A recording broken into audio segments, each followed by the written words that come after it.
I pernah makan soto macam tu.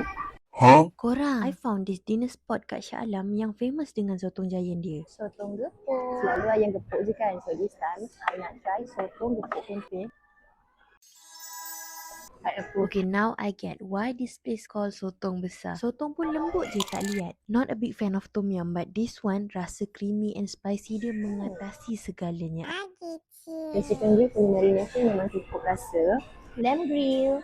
Oh, banyak Ni menu baru kat sini tau. Really love their black pepper sauce sebab tak rasa macam instant. Tengok ni, senang je nak potong. Kambing ni tak berhanyut. Mashed potatoes. Ada fries tadi. Loaded nachos. Topping dia chicken bolognese. Mami. Snack after meal wajib kan? Dekat restoran ni, semua makanan dia big portion tau. And tempat pun selesa nak chill. Oh, here's one of my favourite drink. Pearl topping tu bukan macam boba biasa tau. Matcha strawberry. Where's my matcha strawberry girly? This is for you. If korang nak something refreshing, try Long Sunset. Coffee lovers, don't worry. They also have macchiato. Korang save video ni, okay?